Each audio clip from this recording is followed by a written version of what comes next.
Good afternoon, everyone. My name is Pascal Poussard. I'm the Assistant Director of Energy Initiatives at the Princeton Environmental Institute. It is with great pleasure that I introduce today's speaker, Robyn Eckersley, who will give the fifth and final talk of the spring lecture series, Ethics and Climate Change. But before I start, let me say a few brief words on the format of today's lecture. So as you can see, we are hosting Professor Eckersley virtually via video conferencing, live from Melbourne, Australia, where I take it the sun is just rising over the horizon there. It is with genuine excitement that we finish off this series with such a distinguished speaker that comes to us from across the globe, but at the same time that we're able to do this with a minimal carbon footprint. And I'd like to extend thanks to Chris Cocker at OIT, who assisted us here in getting connected across the international dateline. So thank you, Chris. It is my hope that today's experiment shows us that it can be done, and that hopefully, fingers crossed, it can be done smoothly, and that it inspires others across campus to take this light carbon footprint route in planning for future lectures on campus. Let me also mention briefly that videos of each of the lectures of the series have been posted on YouTube's, the UChannel, and iTunes U. And over 10,000 people have downloaded and watched the lectures since the fall. And so I think that these numbers speak loudly to the effectiveness and the impact that web-based technologies can have to extend our impact beyond the campus while keeping our carbon footprint to a minimum. So as we close the series today, I'd like to extend a special thank you to Susan Allen, who has been behind the scenes working to coordinate the logistics of this series and really greatly helped in making this series a success. So with this being said, let's get started with today's lecture, which is entitled The Ethics of Carbon Trading. So Robyn Eckersley is a professor and head of the political sciences at the University of Melbourne. She has published widely in the fields of environmental politics and policy, political theory, and international relations. And Robyn's current research focuses on climate policy, with a special focus on international climate change negotiations, the justice implications of carbon trading schemes, and the relationship between the World Trade Organization and the climate change regime. So she was elected as a Fellow of the Academy of the Social Sciences of Australia in 2007. And today's discussant will be Robert Socolow, Professor of Mechanical and Aerospace Engineering and co-director of the Carbon Mitigation Initiative program here at Princeton. As many of you know, much of Rob's research focuses on global carbon management and fossil carbon sequestration. And most recently, Rob has given a great deal of thought to the concepts of fairness, responsibility, and cosmopolitan ethics as relevant to the challenges posed by climate change. So I anticipate that Rob will discuss some of these ideas in the context of Robyn's lecture. Following Rob's comments, we will then open the floor for hopefully a very interesting discussion. So let's give a warm virtual welcome to Robyn Eckersley.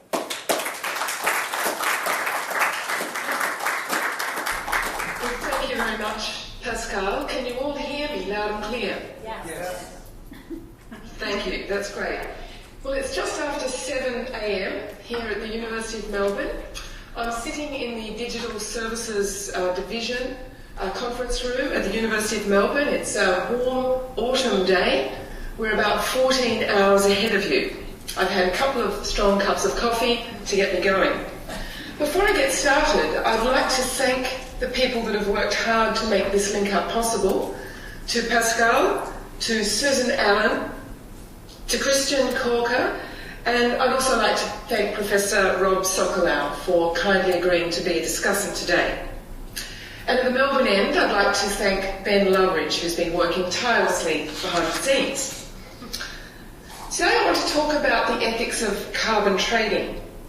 In Australia at the moment, there's a very vigorous debate taking place in our Parliament about whether the members of the Legislative Assembly, or particularly the Senate, should pass the government's carbon pollution reduction scheme, which is our national cap and trade scheme. I understand there's been bills before the US Congress proposing cap and trade schemes. So it's a very opportune time to explore the ethics of carbon trading. This is particularly so because carbon trading has emerged as the white knight of climate policy, the centrepiece of an increasing number of governments' response to climate change. So I'm going to ask the very basic question: to what extent can carbon trading serve as a vehicle for justice, or to what extent might it serve as a source of injustices? The great virtues of carbon trading schemes is that they provide flexibility and efficiency. Our concern today is to ask, do they also provide fairness? So what I'm going to do is take a critical stock-taking of carbon trading from the perspective of justice or fairness. Briefly, what I want to do is outline the different dimensions of justice as they relate to climate change, and then drill down to look at those dimensions as they relate to policy instruments, in this case, carbon trading. I'll give a brief review of the history of carbon trading and the way those ethical arguments have played out. I'll then do a quick stock-taking of the ethics of carbon trading at the international level, and then I'll look at the ethics of carbon trading in national cap and trade schemes. Now, most of the debates about justice and climate change focus on the distributive aspects of climate change. And they focus on what is the fundamental moral problem here, and that is that those folk who are the least responsible for emissions and who are the worst placed in terms of being able to adapt are those that are going to confront the worst impacts of climate change. So what we have here is an inverse relationship between vulnerability on the one hand and capacity and historical responsibility on the other hand. These are the primary injustices of climate change. The fact that a large number of victims who are remote in time and space to the sources of carbon pollution will be suffering the most. They are suffering unelected risks. The best response to these primary injustices is to radically reduce global emissions. There's no other way around it. Early deep cuts is the best response. I won't be going into the science today. We don't have time. But I'll take it as read that early, vigorous, deep cuts across the board are essential if we are to prevent these primary injustices. Now, the United Nations Framework Convention on Climate Change lays down some broad ethical principles to deal with climate change mitigation. The most significant of these are equity and common but differentiated responsibility, which acknowledges that the lion's share of historical emissions were provided by the rich countries, that poor countries have little capacity to adapt and they need some headroom for their development. They also note that developing countries are particularly vulnerable. So in Article 3.1 of the Convention, they explicitly state that developed countries should take the lead. That means moving first and doing some of the heavy lifting. We'll talk more about this principle of common but differentiated responsibility later. But let's turn now to the secondary injustices of climate change. These are the unintended consequences or unfair consequences that might arise from the design of particular policy instruments, which will probably cause new injustices or may cause new injustices or exacerbate existing ones. We can also talk about procedural injustices when those affected, particularly the most vulnerable, don't have much of a say in the design of policy instruments, but I won't be focusing much on that today. I'm primarily focusing on the secondary injustices of carbon trading schemes. Okay, so let's look at the ethical case for carbon trading. Most of you have probably heard about the economic efficiency case. That is, with any given cap, carbon trading is defended as better than a tax because it provides polluters with more flexible options. They can seek out least cost solutions. Now, in our case, an ethical case has been made for carbon trading. Firstly, in international carbon trading, when the time comes when developing countries have targets, and for the moment for countries in the old Eastern Bloc that may have a bit of catching up to do, the argument runs that the rich polluting North will purchase credits from the East, where there are low abatement options, or the South, where there are even lower abatement options, and transfer wealth to these countries that can then reinvest that money in low carbon technologies. So there is a kind of ethical argument there showing that there will be a resource transfer taking place. So this will assist in building environmental capacity in the South and enable the diffusion of low carbon technologies. So you'll find this argument particularly about international carbon trading from east to west and from north to south when that becomes possible, because it's not at the moment for so long as developing countries don't have targets. So this has been one of the main ethical arguments. I'll come back to that later. Turning now to the secondary injustices of carbon trading. These can arise if you have an unfair allocation system, and I'll unpack that in more detail a little later, or when there are unfair rules of trade, or when exchange or trade leads to unfair consequences. And again, I'll unpack those sooner. So this is primarily what I'm focusing on today when I'm looking at the ethics of carbon trading.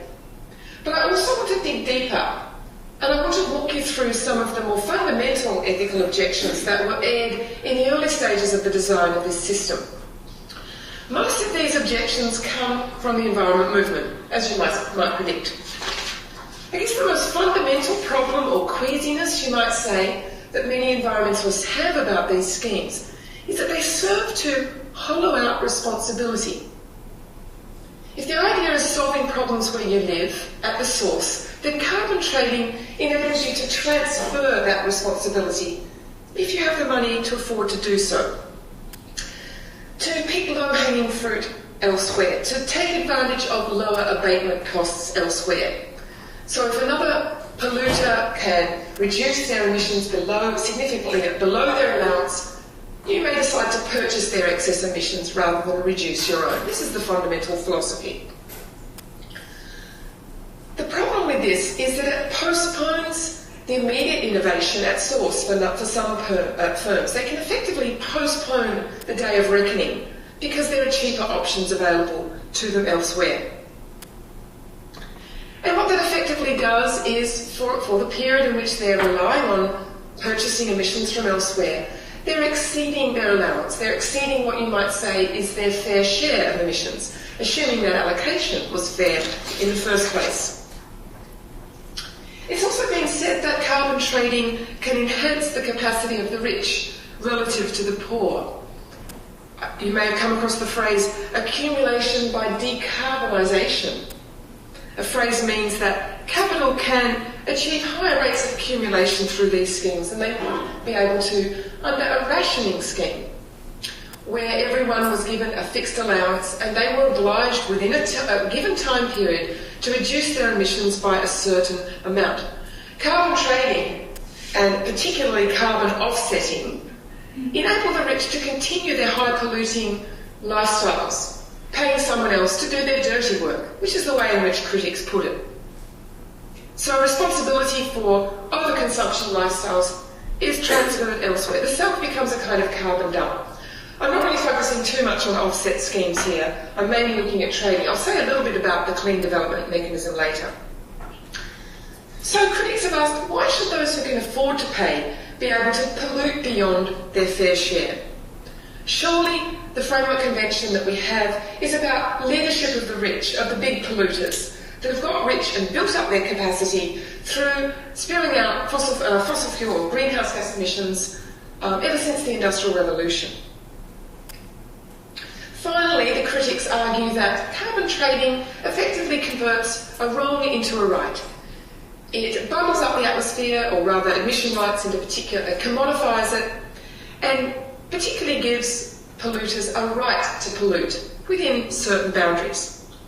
Now, many of these objections to carbon trading were encapsulated long ago by the Australian political philosopher Robert Goodman, where he drew an analogy between the sale of pollution permits and the sale of indulgences by the Catholic Church in medieval times. And he said the analogy holds up fairly well because, like the Catholic Church, the state here is selling something it has no right to sell. It's selling something which cannot and ought not to be sold. It's converting a wrong into a right. It's indulging some and not others, that is, those with the capacity to pay. And it's selling a right to do something that has irreversible effects. Now, the analogy is not perfect, but it does drive home the fundamental objection that we heard, particularly in the early days of carbon trading schemes. And if you drill down further, so what is actually the ethics of trade that underpins an exchange of this kind? Well, it's based on a libertarian or entitlement theory of justice, according to which a trade is fair if it's entered into honestly and in good faith, lawfully, and so forth. And it doesn't look at the distributive outcome of that exchange. That's not the basis of an entitlement theory of justice. So this is a libertarian approach. And of course, traders act strategically to advance their own interests. This is in the nature of acting as an economic agent. It's normal. They're not acting primarily to promote justice in that sense. So apart from the requirements of the cap, and a great deal does depend on the stringency of the cap, effectively, the background distribution of economic and political power is bracketed, effectively taken as unproblematic for the purposes of an exchange. Now, this is the fundamental ethics, you would say, of carbon trading. Now, for environmental justice advocates, we should be focusing on different criteria. And there's a number of criteria that are being pushed ahead of this entitlement approach.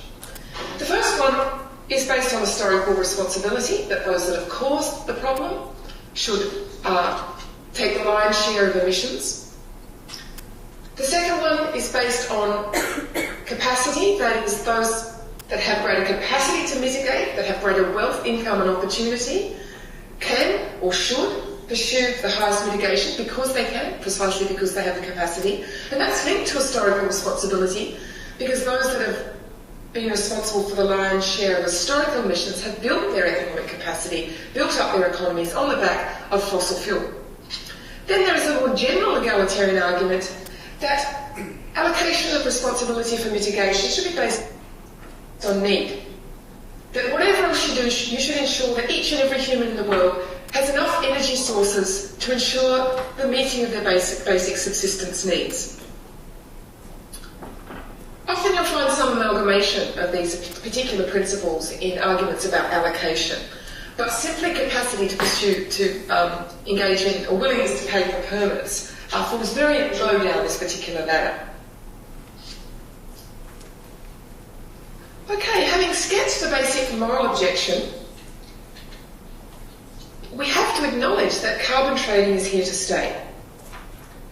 Many environmentalists who were originally very critical of these programs are now resigned to them.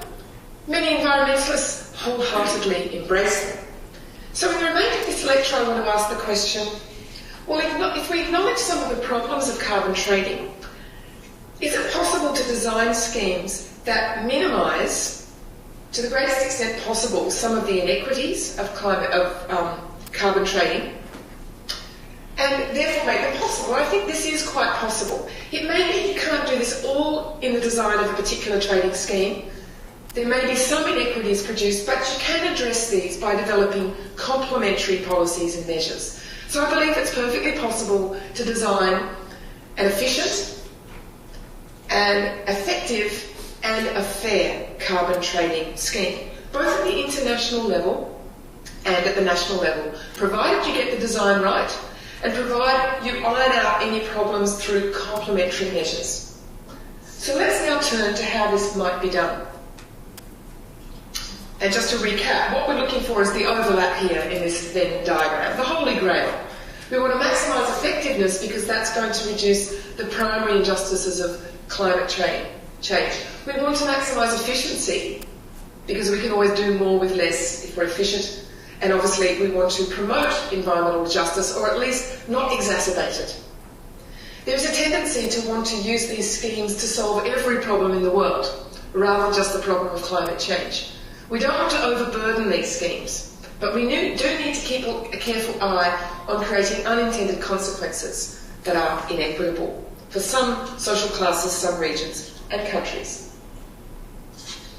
Okay, let's just have a brief history of climate change, of carbon trading, I beg your pardon.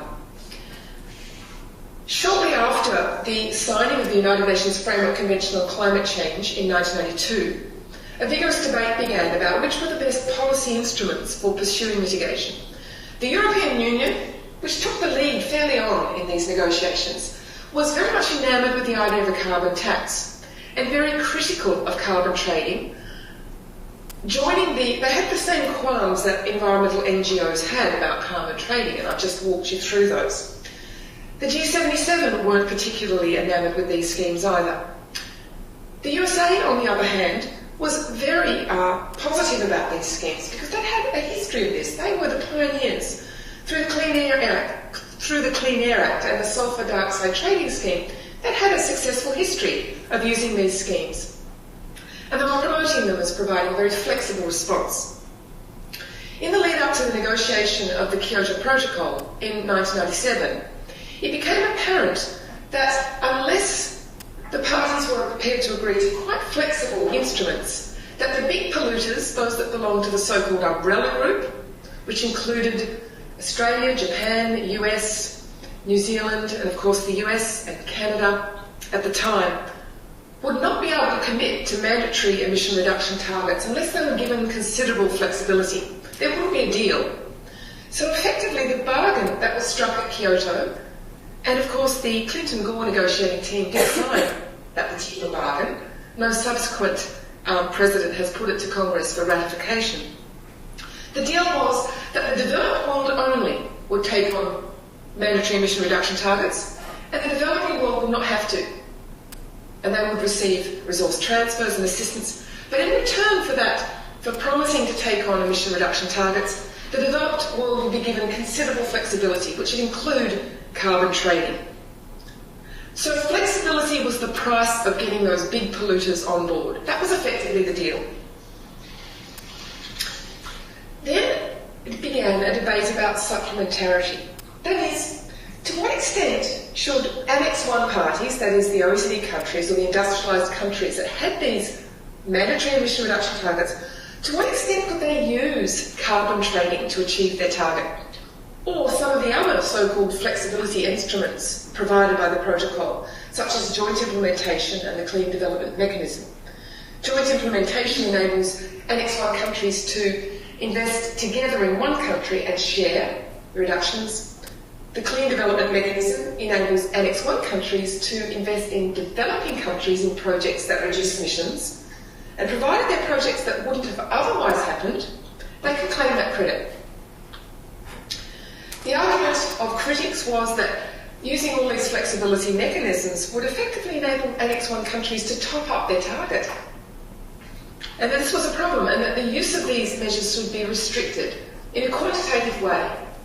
The big polluters argued against this, and the negotiations actually broke down in the Netherlands in 2001, around that period, over this particular issue of supplementarity. In the end, the text in the protocol said that significant or domestic reduction should be a significant element of a country's program,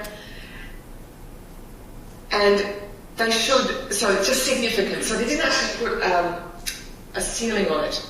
And so there's potential for abuse here.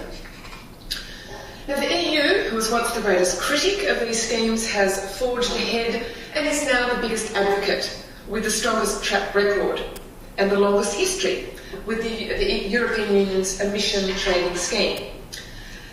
They have a pilot phase and then a phase 2, and they're planning a phase 3 for the post-Kyoto commitment period.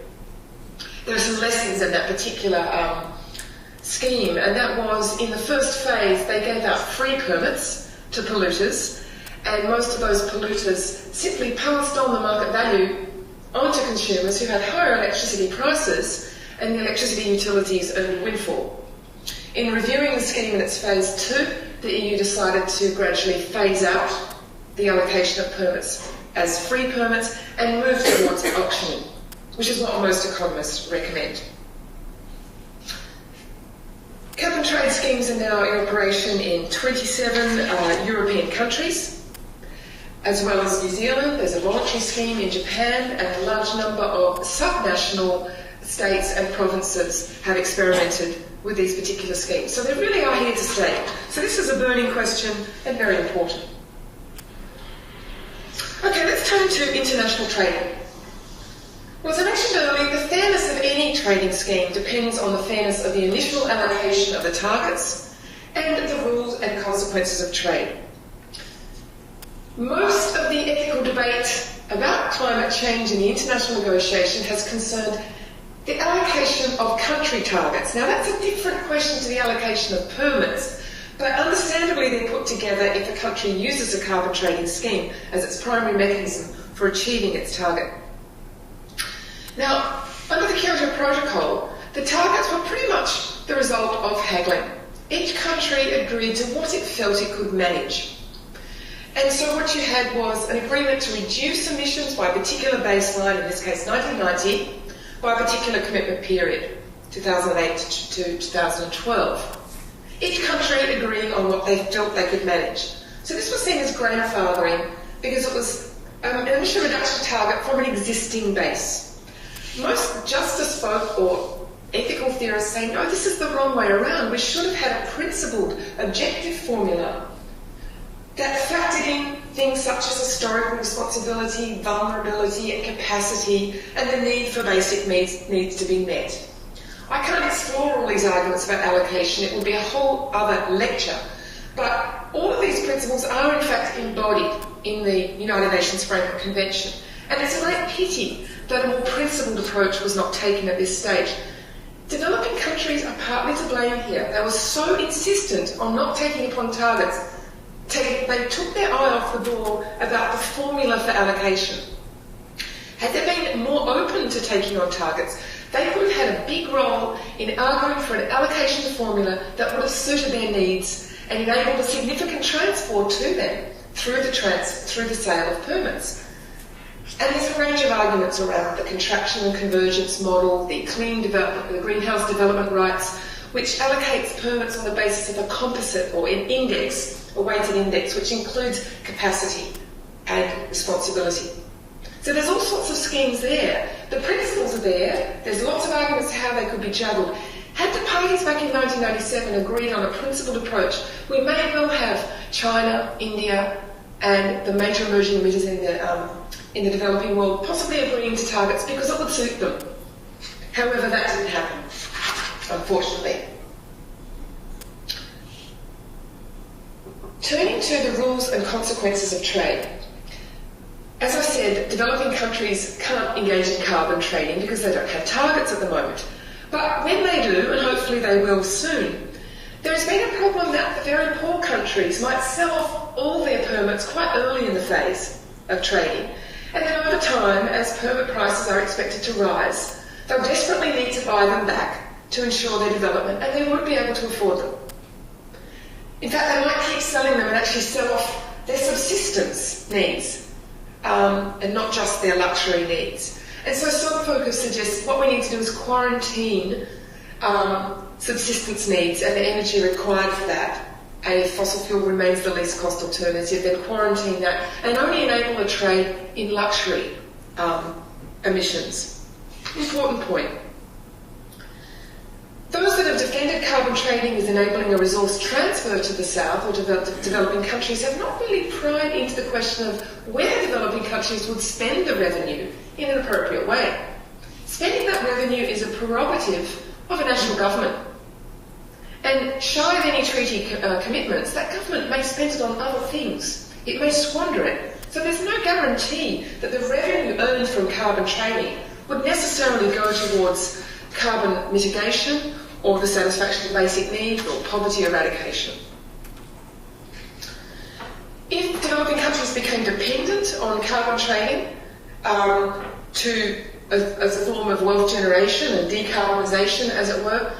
If some new fancy technological substitutes were developed whereby carbon trading became unnecessary, this would be fantastic news, of course, but it would be bad news for developing countries who were dependent upon that revenue flow. There's also the question that some countries, traders might start hoarding and speculating. Independent authorities might allow banking, there could be defaults, so there's all sorts of risks and general risks associated with carbon markets. It requires stable markets, political stability, no large single buyers and sellers to distort markets and so forth. We don't want the abuse of market power. So these are all important issues that we need to keep in mind. Looking at the Kyoto flexibility mechanisms, these may not mean much to you because Americans aren't a party to this treaty. Australia has now recently joined. And in our carbon pollution reduction scheme, they're advocating unlimited linking with international schemes, which includes unlimited use of the clean development mechanism. Now, the clean development mechanism depends on a kind of counterfactual. Developing countries had to show that they would not have undertaken this particular project but for the investment, and so the Annex 1 country can claim that credit. But the more an Annex 1 country can do that, the more they effectively top up their allowance, because developing countries don't have restrictions, so it leads to what we might call baseline inflation, which is a real problem. Okay, moving towards national cap and trade schemes. When we turn to the question of fairness here, you can have a national cap and trade scheme that is impeccably fair internally from a national perspective, but is an international travesty if the cap and emission reduction strategy is weak. So the international community can't enforce internal fairness. They're far more interested in the cap and the emissions reductions trajectory. So it's very important that the cap be a robust one and appropriate for the country under consideration, so it be a fair allocation according to the justice rules and the requirement for deep early mitigation. And for developed countries, if you take the IPCC seriously, we're requiring cuts in the order of -25 to -40% by 2020, because the window of opportunity for making a difference to the world's climate is extremely narrow. So let's assume our governments take on a robust cap. I'm afraid in Australia that's not the case. Our cap is -5% by 2020, failing an international agreement, sliding up to -15% by 2020 if there is a robust international agreement that includes major emitters from the developing world. This is a big ask. President Obama has talked about reducing American emissions back to their 1990 levels by 2020. In both cases, these emission reduction strategies are way below what the scientists are telling us is necessary for developed countries. So we need to bear that in mind. But putting that to one side, what we need is the widest possible coverage of greenhouse gases and the widest possible number of economic sectors. The broader the burden of mitigation in the community, the better. If you narrow that burden, you put it on the shoulders of a small number of folk and industries, which is not fair. You're giving a free kick or a free ride to other members of the community. Auctioning is much preferable to freebies, or handing out freebies, as we'd say in Australia, or free permits, because it doesn't penalise new entrants to the market. And most of those new entrants are members of the renewable energy industry. It also gives a scarcity rate to existing emitters. There is, of course, a very significant debate in Annex 1 countries about carbon leakage. This is the Achilles heel of the debate, both domestically and internationally at the moment. It's a huge problem. Firms say, particularly energy-intensive firms and particularly trade-exposed energy-intensive firms, say, why should we have to increase our prices and suffer a competitive disadvantage when firms operating in carbon havens will steal a march at our expense? And if they're going to do that, and this is a significant cost for us doing business, we will relocate to a carbon haven and take those emissions with us rather, and therefore undermine your trading scheme. And this is a real problem. There are different ways of dealing with it. I would not recommend giving free permits. It's to energy-intensive industries, it totally undermines the whole point of a carbon trading scheme. Loss of profits should not be a basis for giving out special dispensation to industry. That's not the point. The point is to use the price mechanism to cause reinvestment.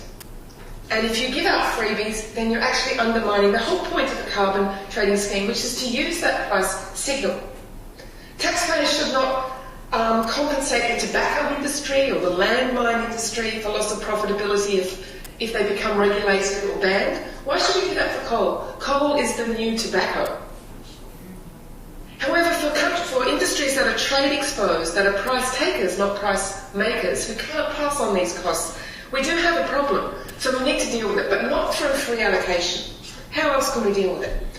Well, there's much talk about international sectoral agreements dealing with these particular industries like aluminium, cement, iron and steel, chemicals. These are the main industries that are affected. So sectoral agreements amongst these industries, wherever they are located in the world, would help to level the playing field. The problem with that, of course, is the developing countries say, no, this is targets by a backdoor by those industries. At the moment, those negotiations aren't proceeding well. The second major option here are border tax adjustments, where you put a tariff on imports from carbon havens and you give rebates at the border to exporters to level the playing field. The problem with this is the same as the one for international sector agreements, particularly for tariffs or other schemes which require importers to purchase allowances under a carbon trading scheme. The problem here is it will poison the international negotiations.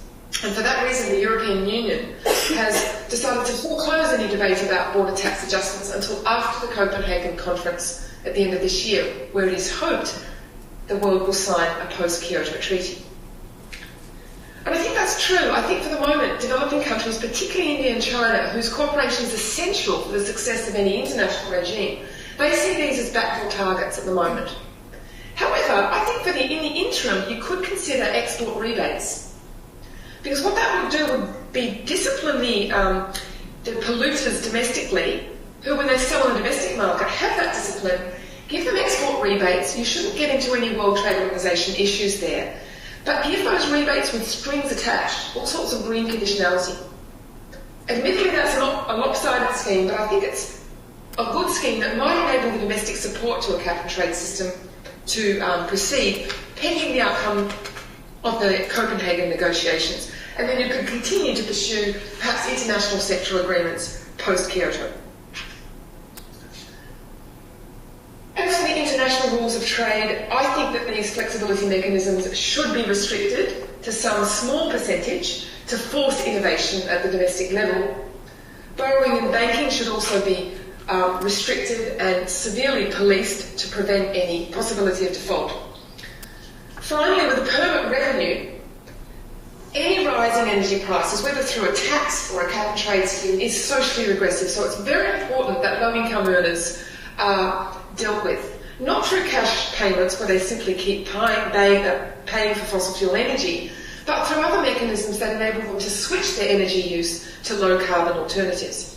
The Rudd government's carbon pollution reduction scheme tries to account for the increase in petrol prices that we've had in recent times and provide a rebate for that, which effectively cancels out the effect of the scheme. Governments will receive billions of dollars in permit revenue, and there's all sorts of interesting ways we can recycle this revenue. Tax rates for investment in green technologies, retrofitting rental households to reduce energy use, recycling some of that revenue back to developing countries. So there's a basis upon which you might actually put a tariff on against importers from carbon havens, but recycle some of that revenue back to those industries in developing countries. That might make it a sweetener and don't send it all back to the domestic economy. There's all sorts of good things you can do with that revenue that will help to broker a fair deal, both domestically and internationally. So to conclude, there are some injustices created by carbon trading schemes, but I believe they can be ironed out through careful design. Wealth transfer through carbon trading is a very precarious basis upon which to promote environmental justice. This is best done through other mechanisms, complementary mechanisms, and broader efforts to deal with some of the structural injustices in the international economy and financial system, and to deal with pressing problems like debt relief, agricultural subsidies. There's all sorts of other issues that developing countries are preoccupied with, and they should be dealt with in other fora. Nationally, I've argued that an appropriately designed cap and trade system can maximise effectiveness, efficiency and equity, but this may require complementary measures. So to conclude with a bit of a pun, we can't have just carbon trading as in only carbon trading. We will need lots of complementary measures, and we can't have just carbon trading in terms of perfectly fair carbon trading, because we'll need other complementary measures. So we must not treat cap and trade schemes as the white knight of our climate change policy that can do everything, but they can achieve an awful lot. Thank you very much.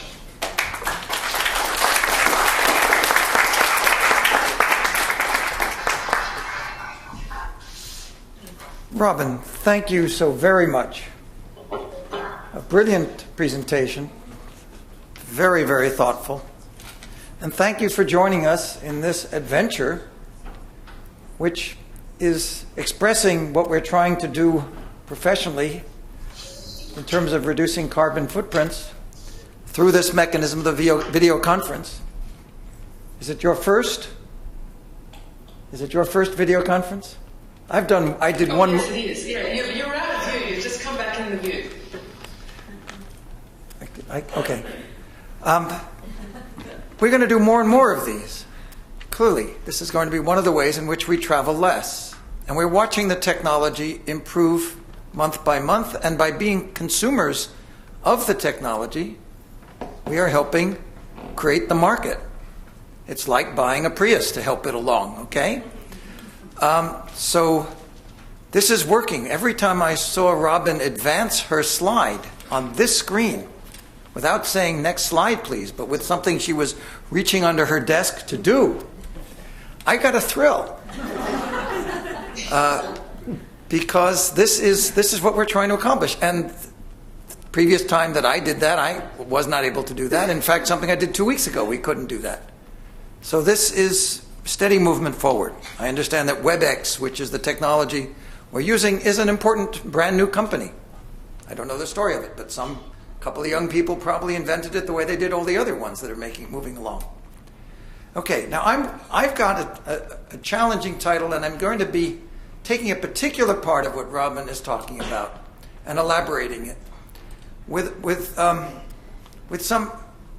I may be overdoing it, but I'm trying to be very clear about a pitfall that I see ahead. So I've given this the title, Pretending to Reduce Emissions is Unethical. It's our final of 10 talks on climate and ethics. I am becoming more and more concerned about a very natural human propensity, which is to kid oneself. And so let me put forward this concept of surrogacy, which is one that I've been interested in for a very long time in relation to other environmental problems. For sure, humanity's assignment is not just to protect itself from the most serious disruptions of climate change. Climate change is not of such supreme importance that nothing else matters. However, for some people, climate change is a surrogate, a means to some other end, ridding the world of fossil fuels, for example, or producing large transfers of income from rich to poor countries no matter what, or confirming the efficacy of cap and trade mechanisms as the end. But when climate change mitigation is a surrogate, it is easy to get distracted, to treat climate change casually and not to solve the problem. And this is what as I'm watching what's going on right now, I'm seeing many examples of this. And what I know, and this is unlike almost any other problem we face in environment or outside environment, the world is going to tell us, the atmosphere is going to tell us how we're doing.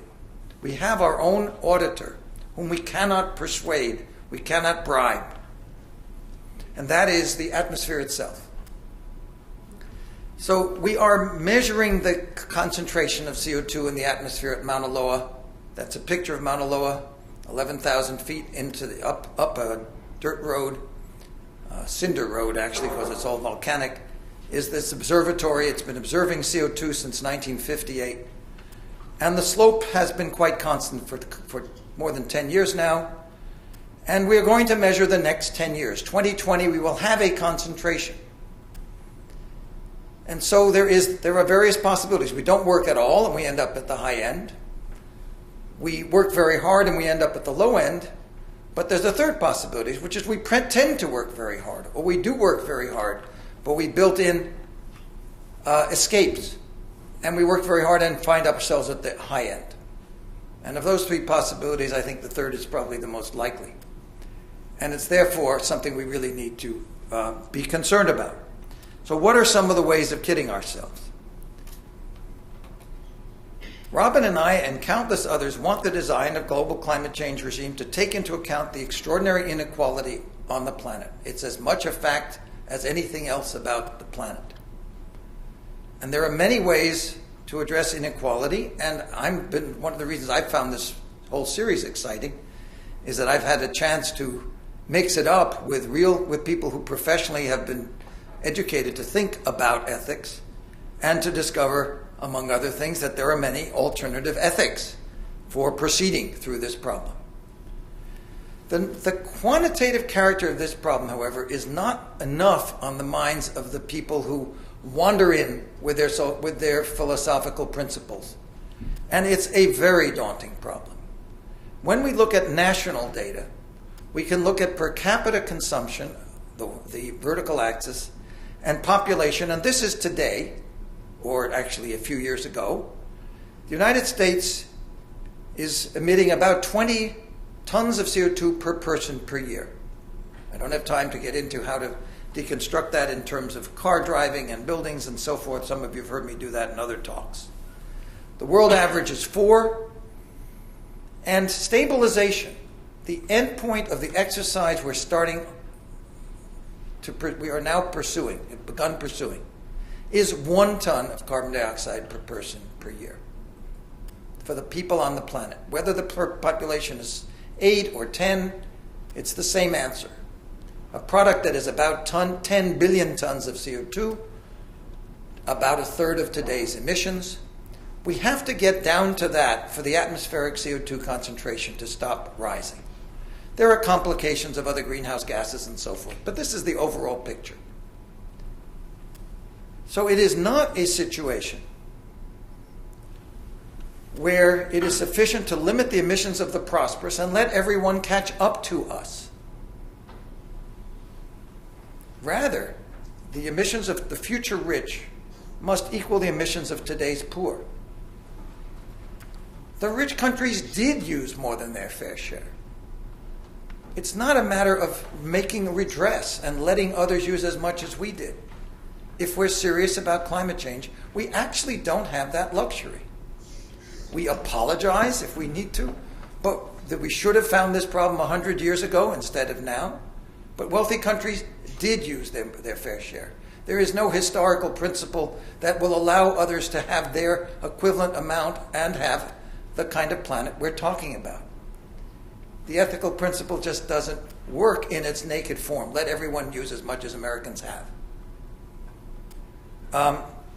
Rather, and this becomes the ethical imperative, a pattern of development that is low carbon for countries that have not already committed themselves to high carbon. If you like, not repeating our mistakes, not building the office buildings that we built in the past, not becoming as reliant on high-powered automobiles, driving on gasoline, finding some other pattern. And that goes by the general name of leapfrogging. And so kidding ourselves is that we can get away without leapfrogging.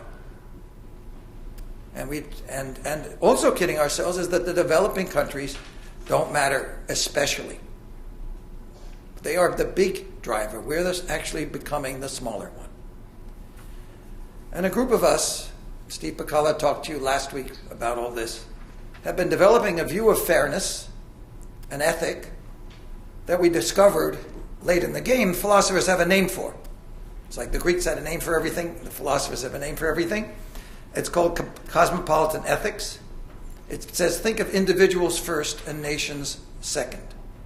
We think this is useful. We hope it will create constructive debate, including in the Copenhagen framework. If we were thinking about countries and we wanted to have the remove, and we looked at some future dates emissions, and this is the picture of 2030 generated by somebody's, in this case, the International Energy Outlook, view of where the world was going. The US per capita number, if you notice there, has hardly changed. China has grown considerably. There is too much emission relative to some value that we want to choose. And so the idea that is halfway in this picture is pick a value of per capita emissions, look at all the emissions above that number, and say that countries have to get their emissions down below that number. That becomes, and the countries that are already below that number toward the right have a pass. They have nothing to do. That's Latin America and Asia, Latin America and Africa and India are over there to the right. So they don't have anything to do. But the countries to the left have to get their emissions down to that country. That is the, if you like, one of the fairness views, which is emphasizing countries. Instead, you could take the view that we could imagine each one of us having an emissions level highly correlated to two things: our personal income and the carbon intensity of the country we live in. If we live in Brazil or Norway, which is heavily decarbonized already because it's got a lot of hydropower, we would have a low score even if we were rich. But you take those two things into account, you end up with a view of the people of the world, and then you say those people should have to reduce their emissions or be part of a society which reduces their emissions below some cutoff value. And that's the cosmopolitan version. Their consequences are quite different. Instead of entire countries getting a pass, the rich in poor countries do not get a pass. The argument is they live like us. There are a few people, or a quarter of the population, or in between, hundreds of millions of people producing half the world's emissions today, living in poor countries, far smaller fraction of the total number of people in their countries, but equal emissions to those in the developed world. And so if we're serious about climate change, we do not have the luxury of giving whole countries a pass which have rich people in them. Or at least it doesn't generate the same sense of we're in this together, I argue, that this kind of version does.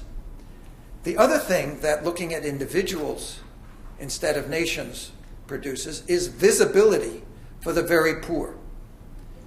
Those two curves each have a line at 1 ton of carbon dioxide per person, which I said earlier is the level we're all going to have to get down to eventually, but it's also a level relevant to today. When you have the emissions of a ton of CO2 per year as an individual, you probably have a modern cooking fuel, you may have a motorbike, you have a little electricity for a television or a refrigerator. You have some modern energy in your life.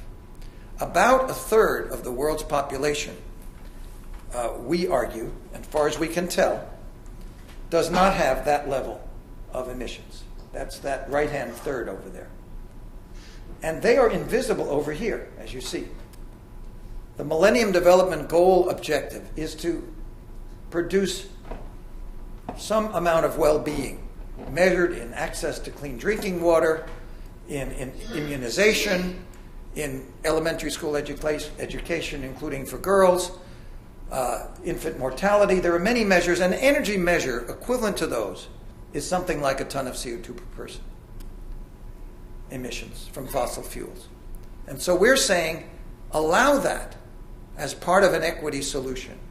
And we observe that the additional work to compensate for that is the small reduction in the cutoff, which makes people eligible and counted in this allocation scheme among nations. A few additional people, because the horizontal line extends a little further, and about a 10% decrease in where the cap is. And so this poverty objective, the worst poverty, the abject poverty, the Millennium Development Goals, the 1/3 of the world's population. That's a huge fraction that is not addressed by climate change negotiations of one kind or another. They don't have emissions that matter. There's no additionality question. You can't pay them not to consume. They're outside the picture entirely. Except if you take this cosmopolitan justice, then they're inside the picture. And I'm quite taken by some points that were made by Robyn, that the trade that will involve the poor could be, and the near poor, could be extremely unacceptable and unethical. And she didn't make this association. I'd be curious if, Robyn, if you agree that there is something analogous to this in the debate about whether a poor person should be allowed to sell a kidney to a rich person. And that a carbon trade is in some sense a kidney trade, if we're not careful. And Robyn already alluded to the distinction between submission and luxury emissions. So I have two final messages. One is that the two-tier world, the Annex 1, non-Annex 1 world, the Rio world, the Kyoto world, is out of date and dangerous. If we are talking about low stabilization targets, which means a lot of action in the next decade or two, not postponed into the second half of the century, as much of the view of the problem had been, say, 10 years ago. In the Rio and Kyoto time, there was not an expectation that we would talk about targets below doubling of the pre-industrial concentration. They were assumed to be no lower than that. We've changed the rhetoric. We're saying work harder. Working harder requires changing your view of how you have to get started. So you see you saw it in the earlier graphs, the central role of the developing countries. And I would argue that developing countries as a concept has outlived its usefulness. It is unwieldy, counterproductive, and dangerous. Because there is so much, if half of the emissions are coming from the developing countries, we can't buy any longer the idea that if their per capita emissions are low, average of rich with lots and lots of poor, they can get a free pass. And if we buy that, if the world will buy that, then targets emerge from one or of a number of accounting mechanisms. There are a lot of European Greens, and I think more than American Greens, who are telling the developing countries, hang in there, it's not your job, get the rest of the world going first, then you can speak up and start taking on a job. This has been going on since 1992 with the Rio Convention. It's up to us to get our house in order, then you can act. That way of framing the problem is incompatible with tough carbon targets. It is a way of kidding oneself. And it's moreover wrong and unethical for at least two reasons.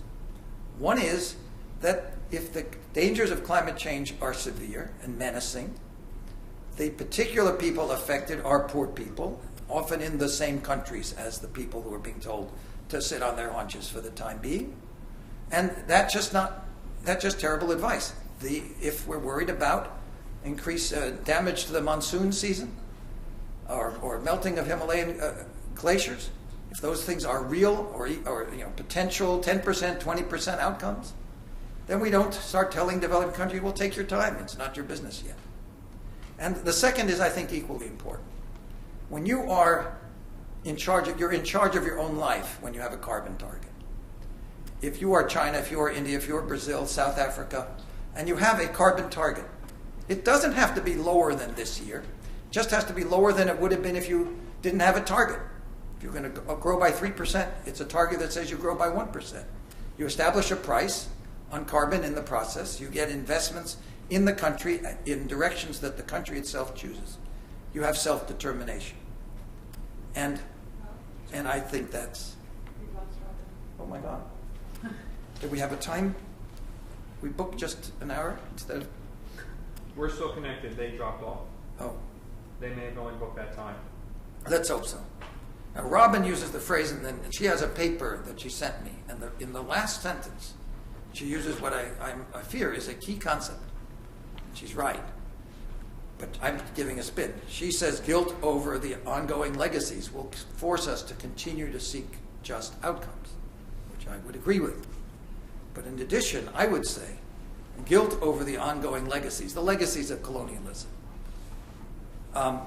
is in the way of getting the developed country relationship straight for this problem. This is my last comment.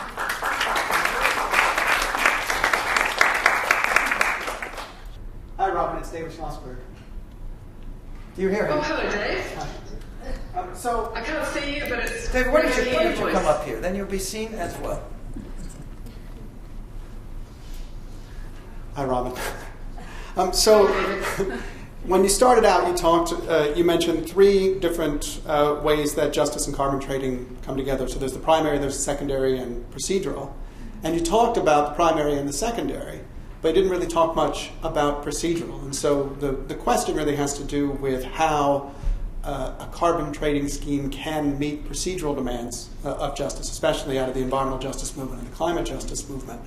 But the second part of the question really gets to your response, which is at the end, which is to not just leave developing nations out, but to allow or to bring in developing nations to develop their own schemes and not just tell them they don't have anything to do, which may be a response to the question. Robyn? Thank you, David. Well, you could probably answer the procedural question better than myself.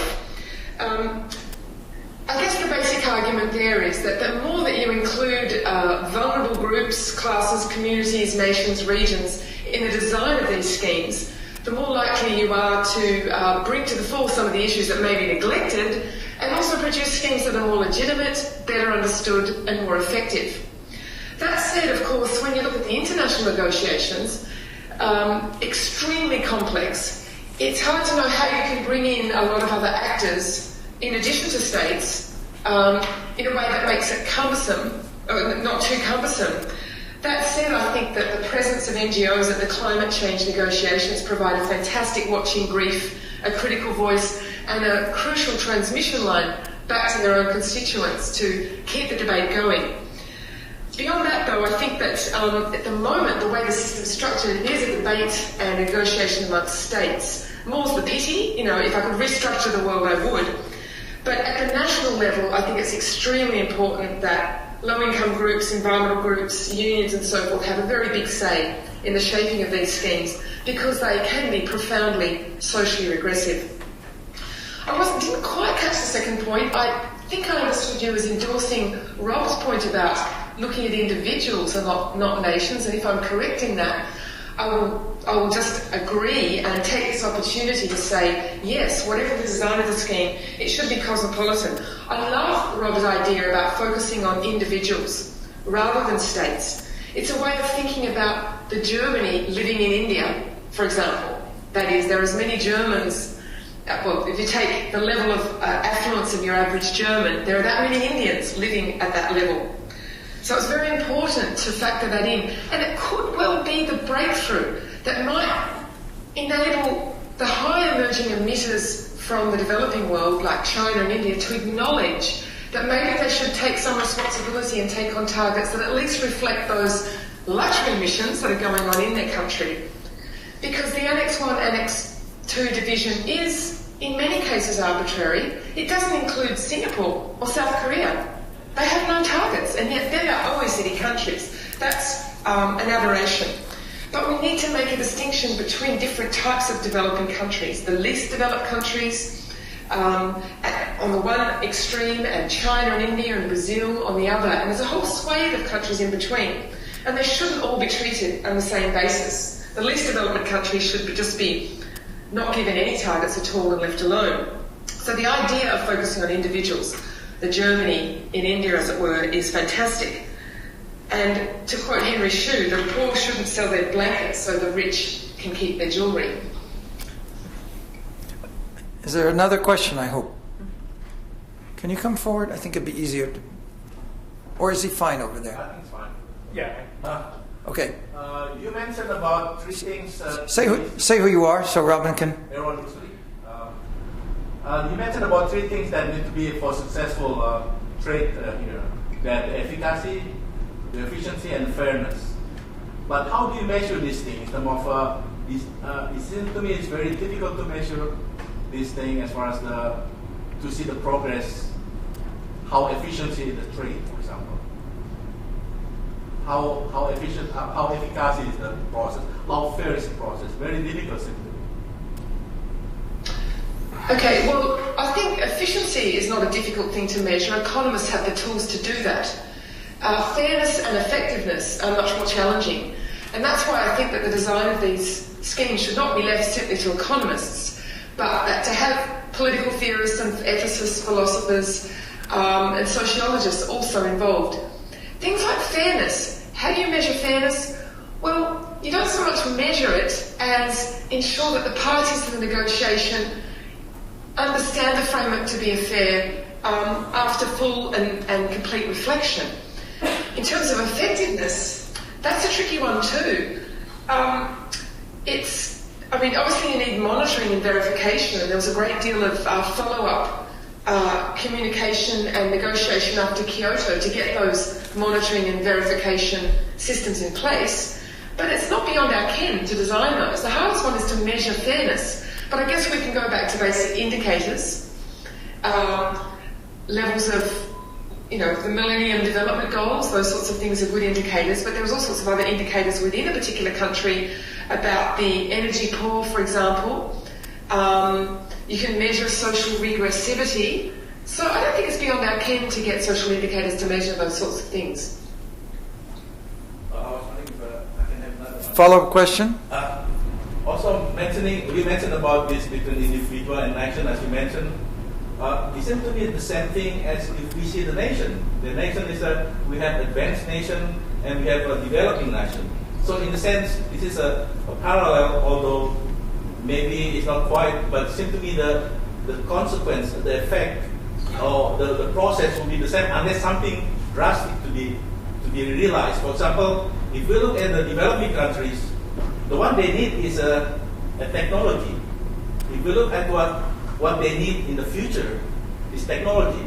So if we can provide them with technology that is not burning the fossil fuel, they might be not adding the CO2, but at the same time will satisfy their need for advancement in technology. So would that be something better in the sense that... Well, yes. Go ahead. Technology transfer has been a core negotiating point since the very beginning of the UNFCCC. It's been a core feature of the Kyoto Protocol, and the Bali Roadmap, which set out the negotiating framework for the post-Kyoto Treaty, makes that absolutely essential. A lot of it depends on the multilateral funds that are established and the mechanisms of technology transfer. The Clean Development Mechanism is one mechanism of technology transfer.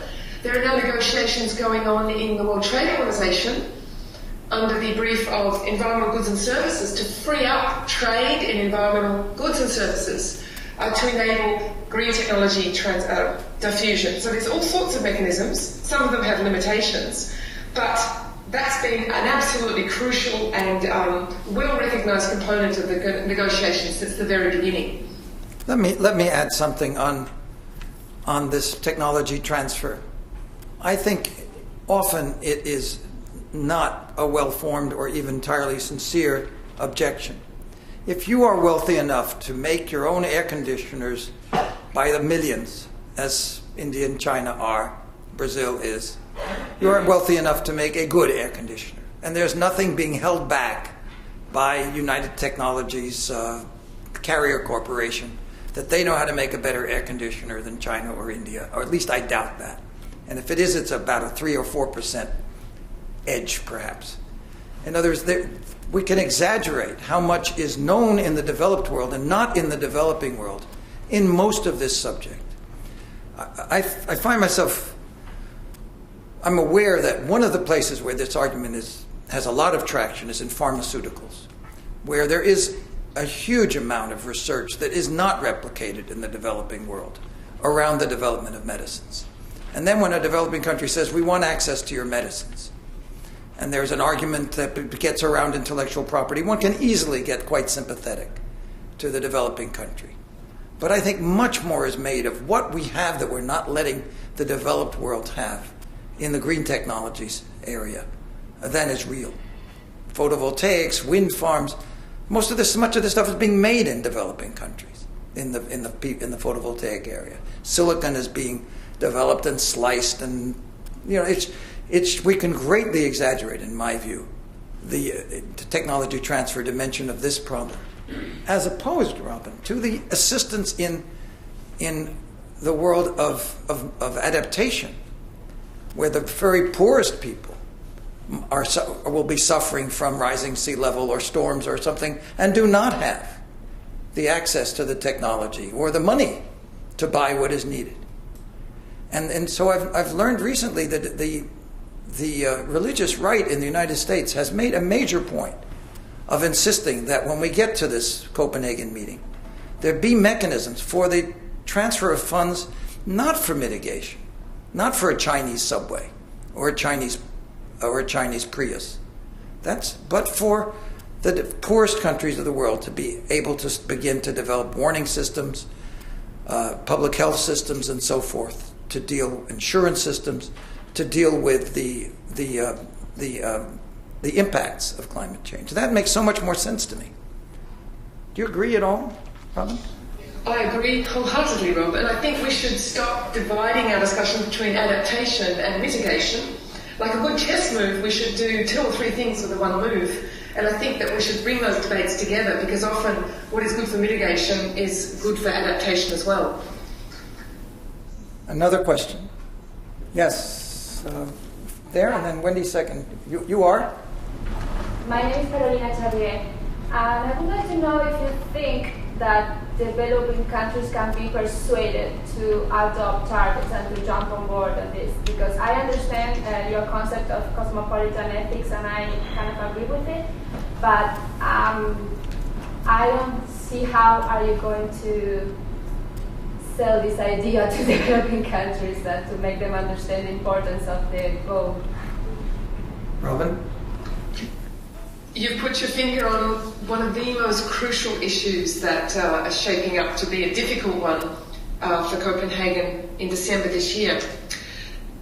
I think Rob's suggestion about focusing on luxury emissions by the individuals in developing countries is a really important point that I think the major emerging emitters like India and China should and probably would recognise. There's another way you can think about it, and that is forgetting about countries and looking at global commodity chains, or basically flows of energy and materials between countries. Take China. China exports large numbers of toys. Let's say they're produced through coal-fired power stations. We get the benefit of those very cheap toys as purchasers, say in Australia. China, we allocate the emissions associated with those toys to China. And if you look at the global division of labour and the way it's moving around different countries and regions to take advantage of to avail themselves of factor advantages, you'll see that a lot of manufacturing, particularly heavy industry, is moving to developing countries. What that means is their emissions are going to grow relative to the countries from which those industries have moved, and it's going to make it harder for them to reduce future growth in emissions relative to us in Australia. And so developing countries might rightly say, well, you're getting the benefit of that specialisation and exchange, and yet you're copying us with all the emissions. Perhaps we should allocate responsibility along the global commodity chain so that the consumers in the affluent parts of the world can take on some part of that responsibility. Of course, putting a price on carbon would begin to do that. It would send the price signal through the chain. But there may be other ways of carving that up and looking at particular sectors and doing that.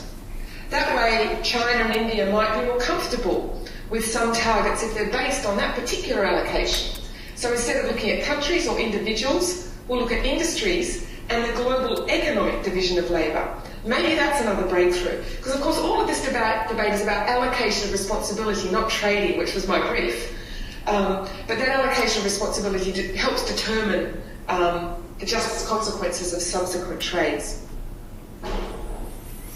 Okay, Wendy? That was actually going to be my question. So I was interested to hear your answer, and I'm wondering, first of all, whether you have other angles that would be productive in opening up the conversation, and also I wonder whether you and Rob and other academics are deeply involved with the governments and in getting these ideas out there to the negotiators and to the legislators, not only the cosmopolitan ethics, but also the idea that you just brought up there, looking at the manufacturing and the commodities stream. Because these are not ideas that I'm reading in the mainstream press. Okay, well, just to expand a little more, if you take the European Union, their trade is balanced in monetary terms. But if you did an ecological accounting of their trade, they import about 5 times as much biocapacity as they export. So from a developing country perspective, you could say that the EU is draining ecological capacity in the south. I think this is a much better way of looking at things than the concept of the carbon footprint or the ecological footprint, which simply provides a snapshot in time of the amount of biocapacity you use of an individual, an organisation or a country. Mapping ecological exchange enables you to map the flows, okay? And so in a sense it's a kind of variation on old-fashioned dependency theory, but applied in terms of ecological accounting, not economic accounting. And I think it's very revealing, because what it shows is that we're maintaining very high consumption lifestyles in OECD countries, and that's possible at the expense of the environments in developing countries. So this is a much broader debate than simply climate change, but it cashes out in climate change as well. So mapping those flows and exchanges through commodity chains is one way of dealing with that. So this gets us to look at exchange broadly and trade in particular, which is where one of my research projects is focusing at the moment, the question of an ecological accounting of trade flows, not just an economic accounting. So there's kind of colonialism there, a new form of unacknowledged colonialism. And I think developing countries would like to have that acknowledged. They don't want their biocapacity drained to maintain our overconsumptive lifestyles. We need to find a lifestyle that can be replicated on a planetary scale for 6.57 billion people. And that's not easy. So mapping the flows, I think, is an important step towards that. So perhaps some combination of looking at luxury and subsistence emissions wherever they're happening around the world, combined with looking at the flows that are making that possible, will give us a sort of picture that will enable us to determine a fair allocation of mitigation and responsibility. As far as my input in the government, unfortunately I'm not part of the advisory team. I would love to be, but I certainly do my bit to publish these views in newspapers, conferences, and so forth. And I suspect those views are read. When you write, you hear from people in politics about what you've written. Isn't that so? Sometimes, not often enough. Well, if Australia is not taking advantage of your insights, I'm surprised, and I hope it will change quickly. I think Very kind. Is there another question? Otherwise, I think, Robyn, we'll thank you very much for getting up so early and being part of this conversation. This is the end of a 10-lecture series. We go into summer mode very effectively now in this particular place. And so we hope we'll see you for face-to-face on another visit. But thank you again. Everyone?